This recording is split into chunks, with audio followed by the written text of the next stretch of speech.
the one and only Cliff Richard and the Shadows. We say yeah. We say yeah. Hi, this is David Ghosty Wills, and welcome to episode 43 of the We Say Yeah podcast, a monthly, unofficial Cliff Richard and the Shadows fan podcast, where we review and discuss every single EP and LP in chronological order. If you've been listening to this podcast for a while, you'll know that we sometimes have occasional episodes that deviate slightly from our monthly record reviews. Like the episode last month, our year-end review with Mark Cunningham. We do this to cover other areas of interest connected to Cliff and the Shads. This is one of those sidebar episodes, and as I was putting it together, it just kept getting bigger and bigger and bigger, with three guests talking about three separate topics. As such, we're going to save listener feedback for next month, and instead we'll just jump right in. We'll be hearing from regular contributor and Shadows expert Jim Nugent about the 1965-66 pantomime Babes in the Wood, starring Frank Ifield, with songs written by the Shadows. Cliff superfan Jan Eastall walks us through Cliff Richard's chart success in Canada and how this contrasted with how Cliff was received in the U.S. And starting the podcast off, acclaimed rock and roll scholar Peter Chexfield talks about his new book, Cliff Richard, The Shadows Years, 1958 to 1968. I began by asking Peter how he discovered Cliff Richard and the Shadows.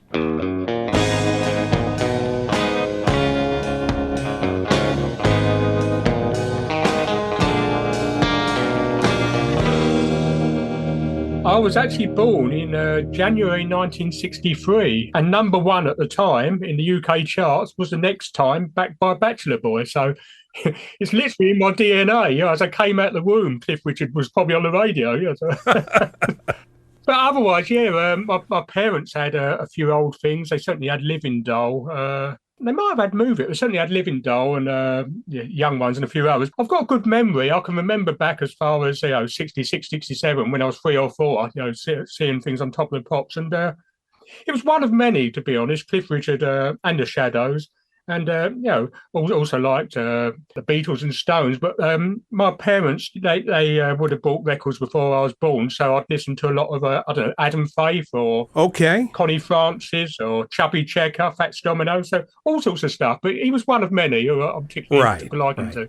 Well, in your intro to the book, if you don't mind, I'm actually going to quote your introduction here. Please do. Exploding into the charts in the 50s, Cliff Richard and the Shadows invented the 60s, a string of largely self-composed hit singles, global success that rivaled Elvis Presley, beat group, 2 guitars, bass and drums, instrumentation, appearances on The Ed Sullivan Show, classic movies with their memorable music and zany humor, and the era's most influential guitarist. They truly set the template for the Beatles and all that followed. So, you will find no disagreement on this podcast with that statement, but that does run counter to a lot of misconceptions about where British rock and roll was heading in the early 60s. Yeah.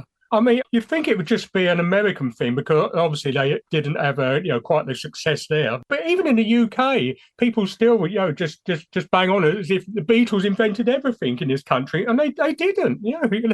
As we know, it was Cliff Richard and the Shadows, and obviously other people, Billy Fury, Adam Faith, Johnny Kidd, or whatever. Tornadoes, but Cliff Richard and the Shadows, both together and separately, they did so much. They pioneered so much. You're right. When you read the rock and roll history books, it's like Elvis happened, and then the British just couldn't get their act together until 1963. And, nobody's a bigger Beatle fan than me. Me too. But a lot of this history that we keep hearing is not true.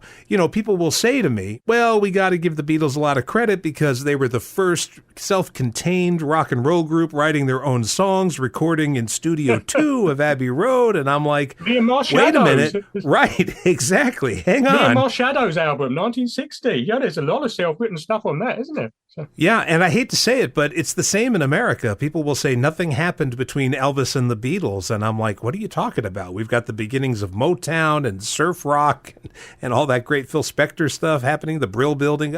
A lot of stuff was going on. It's just that The fame of the Beatles, well-deserved, no question about it. I mean, I still maintain they are the greatest rock and roll group of all time, but the fame of the Beatles is so overwhelming that they've managed to shine so bright that they've blotted out anybody else who might have been around at the same time or before them. I think one thing the Beatles had in their favour is splitting up. Obviously the Rolling Stones are still around, and I love the Rolling Stones in the 60s, but they've made a lot of pretty bad records since then.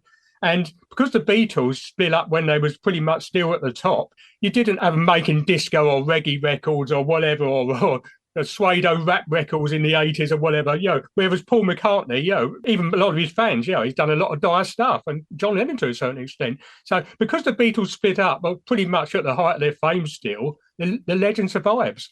A bit like Buddy Holly dying, right? Or something like that, because he didn't get old, Right, no, exactly. Well, one of these days, we are going to do an episode, I mentioned this on the last podcast, actually, that we are going to do an episode where we take a look at why this is. What are the contributing factors to Cliff and the Shadows being overlooked, in some cases deliberately overlooked, in the rock and roll history books? But setting that aside, you have these thoughts on Cliff and the Shads, as do I. But how do we get to you actually writing this book or this series of books that you have? Well, it's always been my passion, music. I've never been into, football or anything else. I know I like exercising, staying fit, but I've always been sort of making notes and making lists and, swapping videos and collecting and things like that.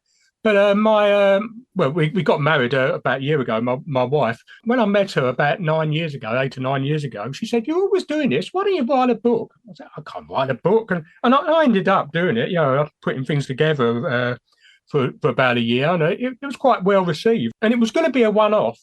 But then I had a heart attack.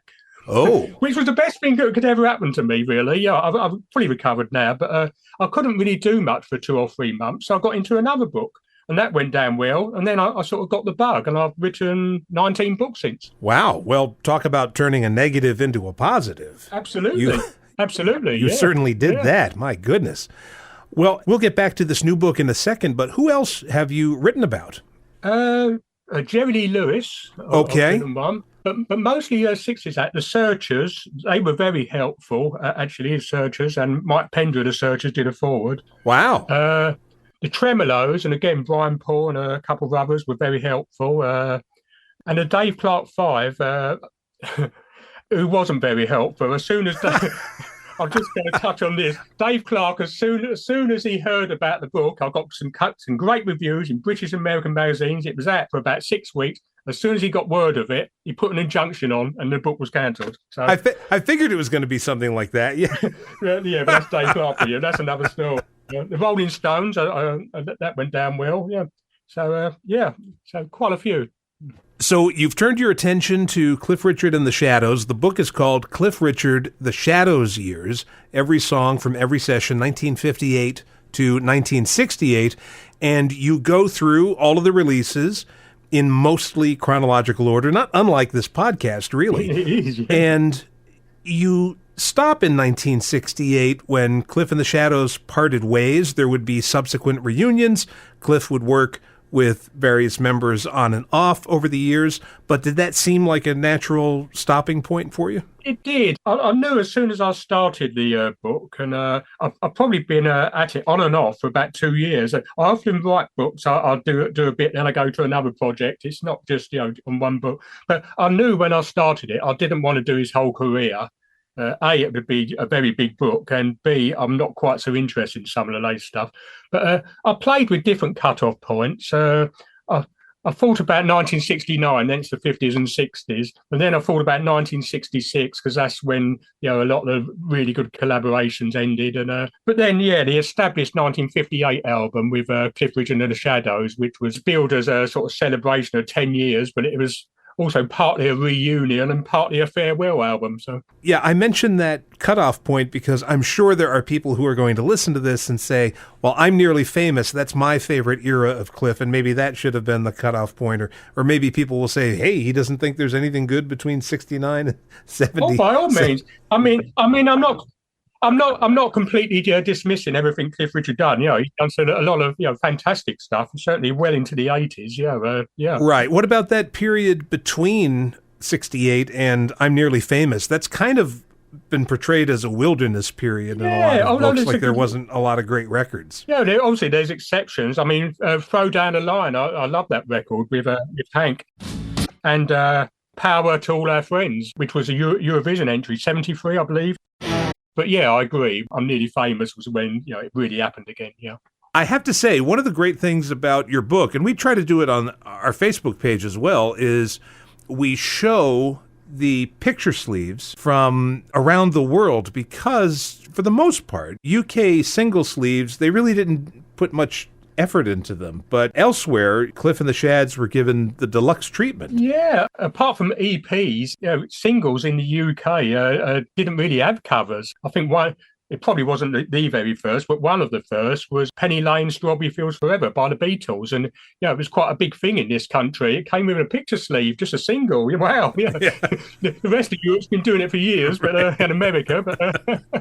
But that was it, yeah. So each release is discussed here. There's a photo accompanying each single, each EP, each LP, and then you provide an overview, like a background of the album, and then your review of it. So this is really a critical analysis of Cliff Richard and the Shadows' music. Yeah. And it's interesting that there aren't that many books that are similar to this. You've got the Cliff Richard recording catalog by Vic Rust, and then there's the discographies which have come out, and there's also discographies on the Shadows alone. But for something looking at specifically Cliff and the Shadows, there's not much out there. So listening to these records again, did your opinions change over time? Well, first of all, I probably already knew, I was fairly familiar with a good 75, 80%, but the odd few here or there, I sort of discovered for the first time or for the first time in a long time. But what you just said, I mean, not blowing my own trumpet, but isn't that incredible that, Cliff Richard, last time I counted, it was around about 136 UK hits. It might even be more than that now, more than anyone else. But look at all the books out there. I don't know, in this country, you could probably buy 12 books on the Small Faces, who had about 5 hits. But in-depth analysis of Cliff Richard, there's a lot of fan books with pictures, blah, blah, blah, which is very nice. But proper analysis of his music, it's almost non-existent. Like you say, there's been a couple, but that's incredible to me, and it's so wrong. Well, I should probably save this for that discussion about why they're written out of the history books, but I think part of the reason for that is because Cliff Richard, in the eyes of many, is seen more as a male model than a recording artist. Yeah. And in a way, Cliff suffers from a similar fate Elvis suffered from until guys like Ernst Michael Jorgensen and Peter Guralnick came along and started doing deep dives into Elvis's music, and it started to be taken seriously. Up until that point, really, most of the Elvis books were photo books, and it's kind of been the same way with Cliff. The thing is, and I don't mean this as a derogatory remark or whatever, but Cliff Richard has never been cool. Even in the 50s, he was never considered as cool as, I don't know, Billy Fury or Elvis or whatever. Well, that's all relative, but if the purpose of rock and roll is to upset your parents, certainly by 1963, Cliff was not upsetting anyone's parents. He's just always been there, and he's always been a success, but he's never been completely in favour, but never gone out of favour, if that makes sense. Well, it's one of the reasons I'm so grateful that you did this, and I would recommend this book to anybody listening, especially if you're new to Cliff Richard and the Shadows. This would be a really good starting point.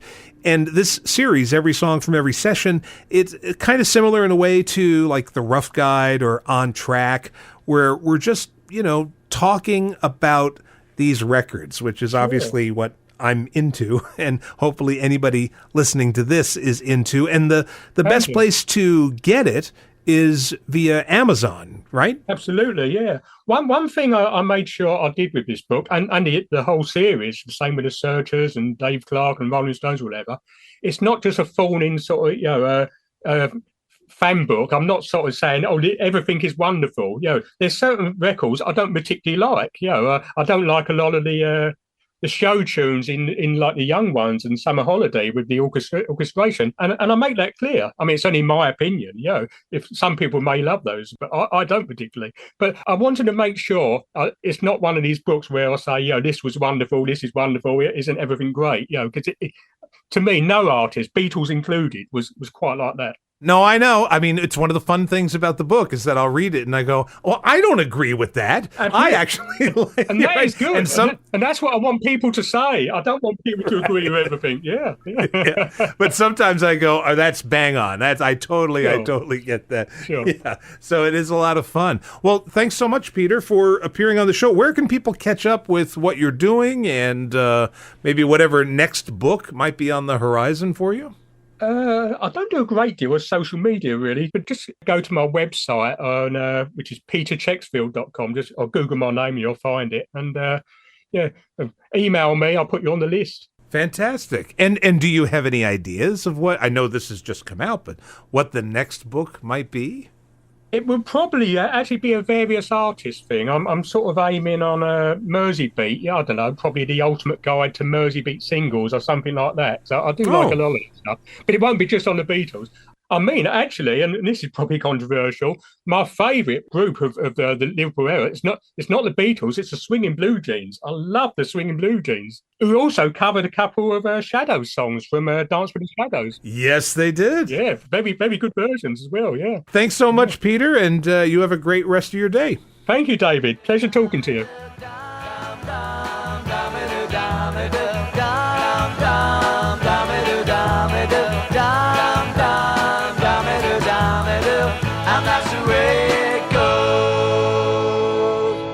My thanks to Peter Chexfield for appearing on the podcast. And once again, his book, Cliff Richard, The Shadows Years 1958 to 1968, is available now.